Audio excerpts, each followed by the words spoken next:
Hello, everyone, and welcome to Dr. Mercola's Cellular Wisdom, where we explore the ins, outs, and subtle quirks of health that keep us ticking. I'm Ethan Foster, your friendly neighborhood observer of all things human, and today we're delving into how exercise can turn your nighttime toss and turn routine into the sweet lullaby your body's been craving. And I'm Alara Sky, notorious for saying what needs to be said, sometimes in a way that rattles more cages than a rowdy parakeet convention. But hey, it keeps life exciting. Exercise and sleep are on the docket today, which, if you ask me, sounds like a dynamic duo that's somehow overshadowed by trending headlines like 5 ways to eat a pine cone for perfect skin. A pine cone? I always suspected squirrels had the true secret to eternal youth, but I'll pass on that regimen.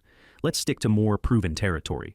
So, according to Dr. Mercola, exercise can significantly improve both the quality and duration of our sleep. If I exercise 30 minutes a day, I might not morph into a champion marathon runner, but apparently I could gain around 15 extra minutes of blessed shut-eye. It's like finding a secret coupon that says, redeem for 15 extra minutes in dreamland. 15 extra minutes a night is huge. Think about it. Over the course of a week, that's nearly 2 hours of additional sleep. In a world where people chase productivity hacks like they're Pokemon, that's a real game changer. And the best part? No complicated equipment required.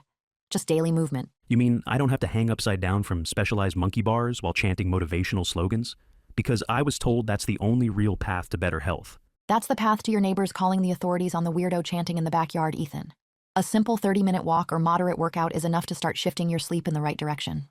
Apparently, one reason is that exercise boosts melatonin production, making your body gently whisper, "Time for bed, buddy." And melatonin is what makes you feel all cozy and ready to drift off, right? A built-in sleep potion. If I had known I could bolster it naturally, I might have canceled my nightly ritual of trying to bore myself to sleep by reading a refrigerator manual. If it's any consolation, I used to read the back of cereal boxes. At least I learned valuable life lessons, like the difference between riboflavin and niacin. But let's talk about another reason exercise is so beneficial. Stress reduction. That old chestnut. Stress has been known to sabotage even the best bedtime intentions, turning us into anxious owls staring at the ceiling. Toss in the fact that exercise also regulates body temperature, and we're golden. Our core temperature naturally dips when it's bedtime, so if you've had a good workout earlier, your body temperature can gracefully descend like a well-trained dancer taking a bow. And it's that cool down that cues the body to say, all right, lights out. So we have melatonin production, stress reduction, temperature regulation. It's like a trifecta of restful sleep. But apparently we also need to consider the timing of exercise. If we do it right before bed, we could just spin ourselves awake. Nighttime exercise can delay that essential melatonin release. So if you're the type who hits the gym at 9 p.m., you might be hitting your mattress at midnight, still humming with adrenaline. Midday to afternoon workouts, however, have been associated with lower mortality rates and improved cardiovascular health. It's almost as though your body's set to say, give me a midday pick-me-up, and I'll reward you with a healthier heart. On that note, Dr. Mercola points out that exercise is a Zeitgeber. I'm not gonna lie. The first time I heard that word, I wondered if it was the name of a new herbal tea, or maybe some kind of high-end cheese. Turns out it's just a fancy term for an external cue that resets our internal clock. And no one wants that. It can lead to all sorts of disharmony, heart issues, metabolic disorders, and so on. I read that some research even notes that morning exercise might be great for certain aspects, like reducing cancer risk, while midday exercise might help heart health. But if I try to do them all at once, morning, midday, and night, I'll never leave the gym. That's the time trap, right? We can't all revolve our lives around the elliptical. The point is, finding an exercise schedule that aligns with our natural preferences, whether you're a morning lark or a night owl, can be key. And if your schedule is out of sync, you'll feel it in your sleep and your overall well-being. I love hearing that there's actually some flexibility. I've always been baffled by one-size-fits-all approaches. My neighbor is a chipper 5 a.m. runner, while I can't form words until at least 7.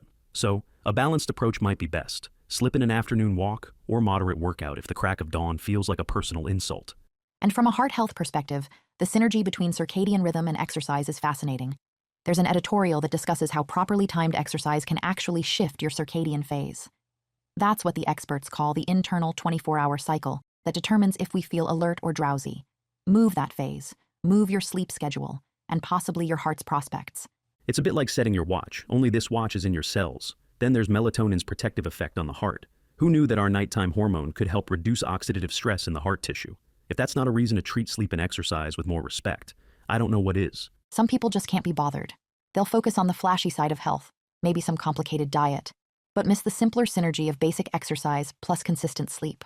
It's so fundamental that it's almost unglamorous. But guess what? It works. And it doesn't require you to buy the latest contraption that claims to simulate hiking in Antarctica. Hiking in Antarctica might be a bit nippy for me anyway. So, What's the approach if someone wants to level up their sleep with exercise? Let's say they're brand new. Maybe they've only just decided to dust off those sneakers that have been living under the bed for the past year. Step 1. Make walking your daily default. Even if you think it's too simple, walking is a supremely underrated activity that's free and doesn't require a special tutorial. Start with small bursts, 10 or 15 minutes, then build up to an hour a day total. Break it into segments if it feels daunting. Morning stroll, midday stroll, and after-dinner stroll. Boom. You've just integrated an hour of gentle movement without the pomp and circumstance of a big workout plan. That's doable. I'm liking this so far. What about strength training? Everyone's always talking about pumping iron or sculpting a superhero physique. Sure, but you don't need to transform your living room into a mini Ironman workshop. Even 30 to 60 minutes a week of strength training can do wonders. Focus on major muscle groups: legs, arms, back, chest, core. Bodyweight exercises like squats, lunges, push-ups, and planks will absolutely push your muscles into action without requiring a gym membership. I used to think planks were those photos from years ago where people just lay face down on random surfaces. Turns out that was a completely different fad. A real plank is no joke, especially for your core. A real plank is the misery your abs feel when you realize you've only done 20 seconds, but it feels like 2 minutes. Then you realize you have 40 more seconds to go. The sweat equity pays off, though. Stronger muscles, better posture, possibly fewer creaks and groans when you stand up. So, daily movement, but also be wary of overdoing it with super intense routines. I hear there's a sweet spot. No reason to go from couch potato to triathlon in 2 weeks, or the body might rebel. Precisely. There's research indicating that while moderate exercise is fantastic, too much high-intensity training might lead to some downsides, including a higher mortality risk if you go wild with it. The good news is that moderate movement, like walking, dancing, gardening, has a nearly unlimited upside. You can basically do as much of it as you want. The more, the merrier. I love that. So I can slow waltz with my houseplants if I feel like it. As long as I'm moving, it's beneficial. Now, about timing. We touched on that, but let's get more specific. If you're a morning person, that's great. Just make sure you're not forcing a 5 a.m. sweat fest if you're naturally more of an evening person. On the flip side, if you're a night owl, an 8 p.m. workout might feel fabulous at the moment, but it could push your bedtime later than you'd like. So, personal experimentation is key. If you find you're wide awake at midnight after your evening run, maybe shift that run to midday or early afternoon. But if your schedule only allows late workouts, you might want to tweak the intensity. Maybe yoga or a light walk in the evening. That way, you're not revving up your system just when it needs to wind down. We can't talk about better sleep without also covering some non-exercise basics. Like your bedroom should be dark. Really dark. Even the glow from a street lamp can trick your body's circadian sensors. I used to ignore that. I'd have every device blinking in my bedroom, plus the Wi-Fi router shining like a disco ball. Let's just say, I've made some changes since then. Now, my bedroom is so dark that I have to do a ninja tuck and roll to find my bed. A carefully executed tuck and roll, I hope. Another tip: get morning sunlight. That's a potent signal to your body that it's time to be awake, which also helps the night signals to be stronger. By the time you've had a day full of light, your body is more convinced that darkness means bedtime. So basically, if we ignore the morning light, we risk confusing our systems into thinking it's a permanent state of twilight. And then, we wonder why we can't sleep. Also, watch the blue light from electronics at night. No late-night doom scrolling if you want quality rest. Exactly, and keep that temperature cool. This is big for a lot of folks. Your body loves to sleep when it's slightly cooler, typically in the 60 to 68 degree Fahrenheit range. You don't need to freeze your toes off, but you shouldn't be sweating under the covers either. That comfortable chill can give your body the gentle push toward slumber. Sounds a lot more appealing than tossing and turning in an overheated bedroom. Also, the mention of electromagnetic fields, like turning off Wi-Fi or even flipping the breaker for your bedroom, might help. I used to think that was too extreme, but I tried it and found I woke up feeling more refreshed. It's not about perfection. It's more about stacking the deck in your favor. Dim lights in the evening, minimal electronics in the bedroom, daily exercise that's timed with your internal clock, and you've basically got a perfect recipe for letting your body do what it's meant to do: sleep deeply. I'm sold. It's simple steps. Walk daily, add a bit of strength training, move often, find the sweet spot in exercise intensity, and pay attention to your circadian rhythm. The next time someone says, "Oh, I have insomnia," I'll definitely mention that a short daytime routine of physical activity might be the best bedtime story they could get. And maybe we can finally retire the idea that popping pills is the only way to drift off. The synergy between exercise and sleep is so obvious once you see it. It's like discovering that peanut butter and jelly belong together after all. Though, let's not dwell on whether that's the best health analogy. The point stands. Synergy is everything. So, if I start walking daily and my sleep improves, I'll also have more energy during the day, which might lead to more enjoyable walks, which leads to even better sleep. It's the ultimate positive cycle. Way better than the vicious cycle I'm used to hearing about. That's the power of momentum, Ethan. For a lot of us, feeling drained is the biggest hurdle. We're too tired to exercise, which ironically perpetuates the fatigue.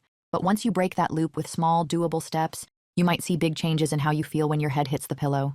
I guess that's our parting wisdom. Exercise is more than toning muscles or burning calories. It's an integral piece of the puzzle for circadian alignment, melatonin, heart health, and yes, those elusive hours of restorative sleep that keep us from dissolving into bleary-eyed grouches.